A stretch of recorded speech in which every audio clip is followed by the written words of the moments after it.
Hey guys, Kyle, the Death Knight of Anime here, bringing you my review for My Hero Academia Season 3, Episode 21. And yeah, that's it, I said Episode 21. For those wondering as to why I didn't choose to do a review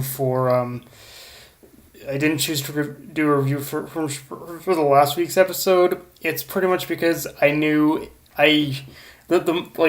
after watching the episode, I had a feeling that I knew exactly what I was getting into, and it turned out exactly as I thought. It was episode 20 was kind of one of those episodes where it was a good episode. It was.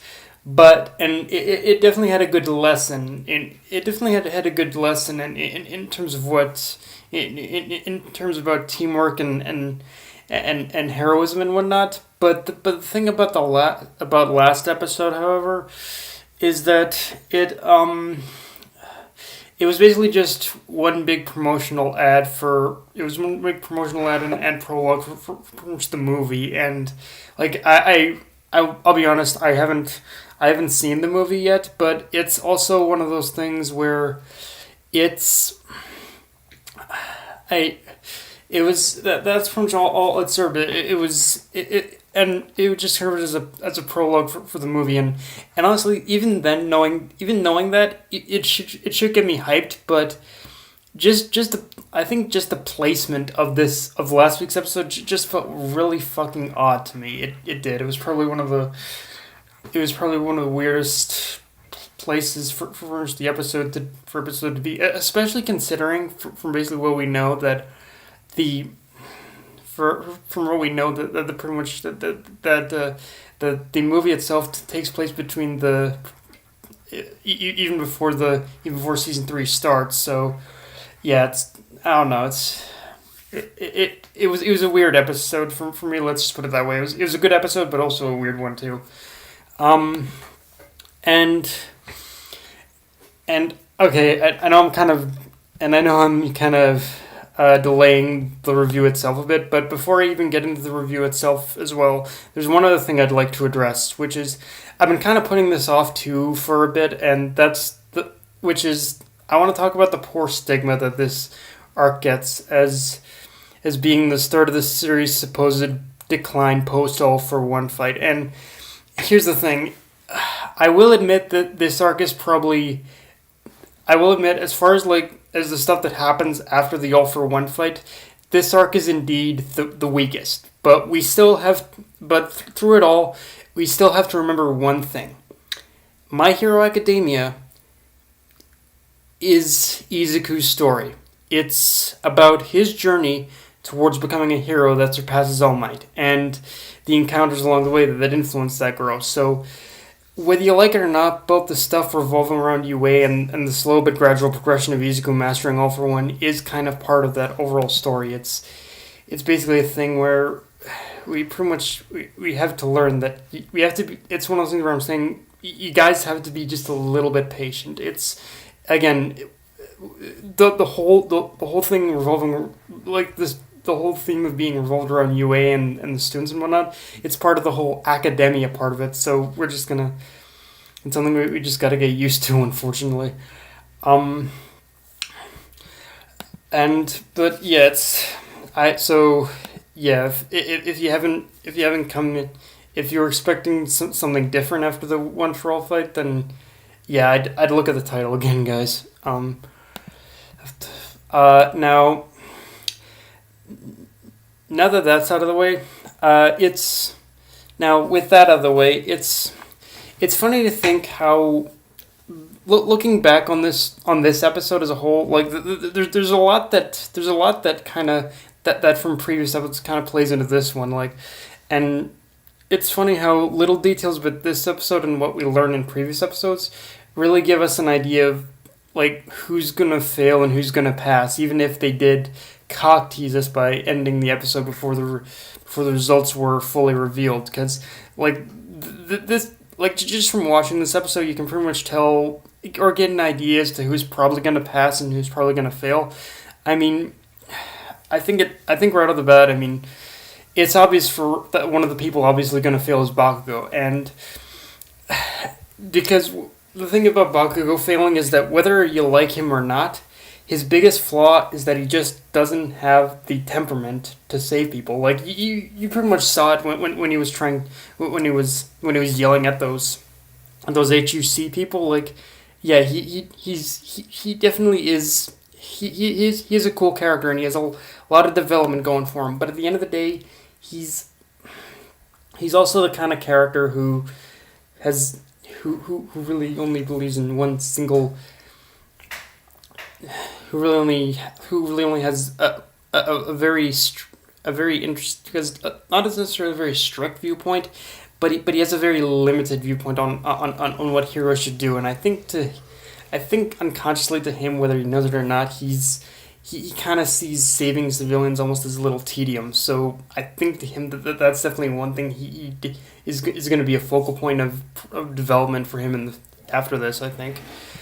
And with Todoroki and Inasa, I think, are also people who are going to film this. And the thing about the Todoroki and Inasa situation is we knew that the problem they have with each other was going to boil over eventually. It was just a matter of when. And I know there are people who might call Todoroki Oro being out of character, but if anything, I'd be surprised if something like that wouldn't get under his skin with all the efforts he's made to be a better person and hero. And it didn't. And as much as I do agree that Todoroki has come a long way, we have to remember that he's basically chosen to try and bury his past. And with this episode, it actually kind of forced him to realize that the biggest flaw with something like that is that changing yourself for the future a lot of the times also means confronting your past. Like, your past is pretty much is part of you. Like, you can't erase it.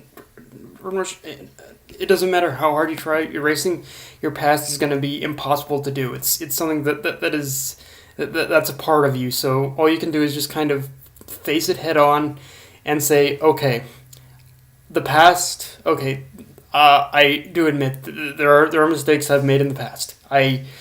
But I need to look forward in looking at those mistakes in how I can be better. So, and one thing I like about Todoroki confronting his past in this episode is that it did play well into him controlling both his ice and fire powers in this episode, because after he basically said, okay, the past is the past, I recognize it, but I also need to recognize it in order to move forward. By recognizing the past, he was able to, there was nothing holding him back from, in that one moment, from being able to control both his ice and his fire. And I'm curious to see how this is going to how this development of him controlling his ice and fire is going to play out in the future. Was this just a one-time thing, or is this just like this is probably just like one of those. This is probably something Horikoshi likes to do. Like, this is probably like one of Todoroki's starting points of becoming a hero. And so I imagine we probably aren't going to see it a lot in the future, but we are going to see him at least try and learn to control it better now, I think. And at least now that he's aware of the fact that he can do it. And we get Inasa's backstory in this episode as well. And the funny thing about Inasa's backstory is that we definitely get a sense of how similar his experience with Todoroki was to Izuku. Like, both Izuku and Inasa have had very similar, like, encounters with Todoroki, although with some very key differences as well. Where things diverge, however, is with their viewpoints on this situation. Izuku, being who he is, and I know this makes him out as a Deus Ex Machina, basically, but Izuku, being who he is, basically realized almost immediately that Todoroki was someone trapped in the darkness and needed to be saved. While on the other side, as much as I admire where Inasa is coming from with his viewpoint on heroes, it also blinded his viewpoints. Also, his being pretty much so pure on how he believes a hero should be.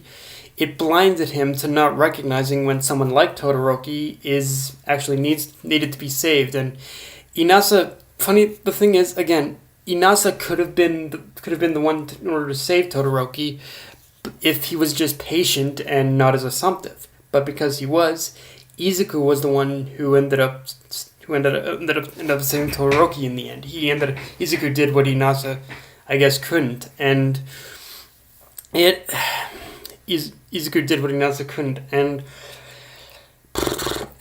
the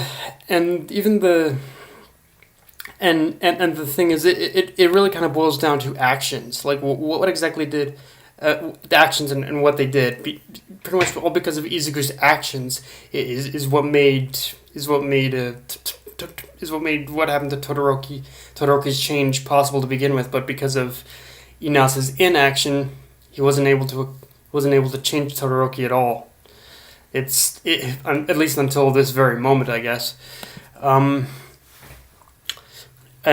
at least in that flashback. But in terms of what happens here, that's a little different for sure. Because,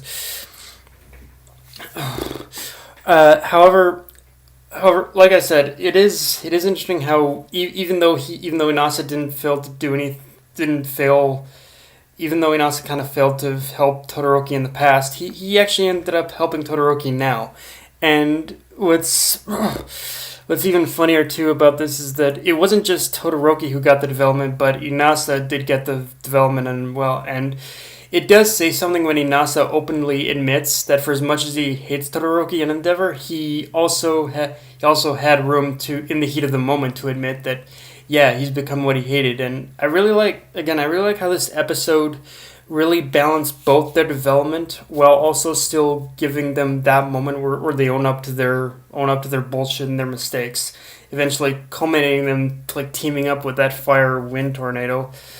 Although, again, going off what I said about the end of this episode, I have a feeling it all happened too little too late, because My Hero does like to subvert our expectations, and in this case, I think you can see that, yeah, they definitely teamed up in the end, but I think we're definitely gonna see. I don't think we're gonna see their names on that board, like it's on that board of people who passed.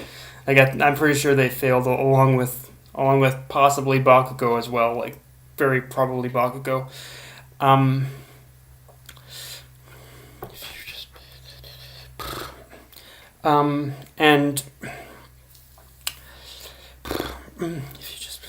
And yeah, it's like, so yeah, it's a really interesting situation. How, again, it was just overall just a really interesting dynamic between Inasa and Todoroki in this episode, and how, yeah, Inasa failed to save him in the past, but in this time they kind of saved each other almost.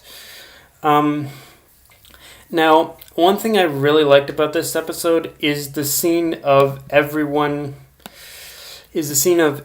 from both UA and Shiketsu basically showing up and coming to the aid of both Todoroki and Inasa. And the cool thing about that scene is that they were both subtle and not so subtle moments that show the students from both schools rallying around Izuku. And I know that's probably gonna be one of those things that's gonna make him out as a Deus Ex Machina, but in a lot of ways it also shows how charismatic Izuku actually is without even trying. Like, Izuku acts like a nervous ninny a lot of the times, but underneath all that, there is definitely a charismatic personality, and through that we definitely see that being number one just isn't about power, but how you influence others. And I feel like that whole scene of everyone rallying around to fight in order to fight Gang Orca, I think that's kind of like showing us that, yeah, we're gonna get something like that in the future as well. So yeah,